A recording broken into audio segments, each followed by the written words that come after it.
నమస్తే, నేను Vamsi. Welcome to పక్కా హైదరాబాద్. ఇక డీటెయిల్స్లోకి వెళ్తే హైదరాబాద్ నగరంలో పేదలకు సొంతింటి కలను నిజం చేస్తామని మంత్రి కోమటిరెడ్డి వెంకటరెడ్డి తెలిపారు. ఉప్పల్ నారపల్లి ఫ్లైఓవర్ 18 నెలల్లో పూర్తవుతుందని చెప్పారు.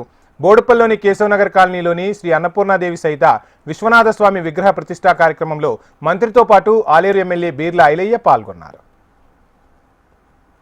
కాశీ విశ్వనాథ స్వామి టెంపుల్ విగ్రహ ప్రతిష్టలో పాల్గొంటున్న పెద్దలు, అలాగే మన జంగయ్య యాదవ్ గారు, కాలనీ పెద్దలందరికీ, అక్క చెల్లెలందరికీ ఆ కాశీ విశ్వనాథ స్వామి ఆశీర్వాదంతో మీరు మీ కుటుంబాలు చల్లగా ఉండాలని ఆ స్వామివారిని ప్రార్థిస్తూ, ఇది తక్కువ దేవాలయాలు ఉన్నాయి కాశీ విశ్వనాథ హైదరాబాద్ సికింద్రాబాద్లో.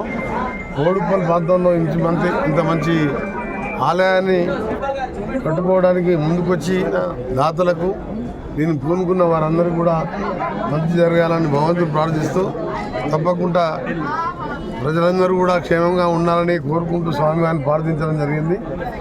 వచ్చే 18 మాసాలలో ఎప్పటికెళ్ళో అయిపోయిన మీ గట్కేసర్ ఫ్లైఓవర్ కూడా పూర్తి అవుతుంది. దానికి ఇప్పుడే పనులు కూడా మొదలుపెట్టడం జరిగింది. దాంతోపాటు పేదలకు హైదరాబాద్లో ఇల్లు కట్టక 10 సంవత్సరాలు అయిపోయింది. అలాంటి వారికి సొంత జాగా ఉన్న వారికి ఇల్లు కట్టించే కార్యక్రమం కానీ ఇంకా ఎన్నో చేసే కార్యక్రమాలకు మా ప్రభుత్వానికి, ప్రజాపాలనకు ఆ స్వామివారు మాకు ధైర్యాన్ని ఇవ్వాలని మా ముఖ్యమంత్రి గారికి, మా క్యాబినెట్ మంత్రులకు, మా ప్రభుత్వానికి మాకు అండగా ఉండు, మాకు ఆశీర్వదించి ప్రజలకు సేవ చేసే అవకాశం కల్పించాలని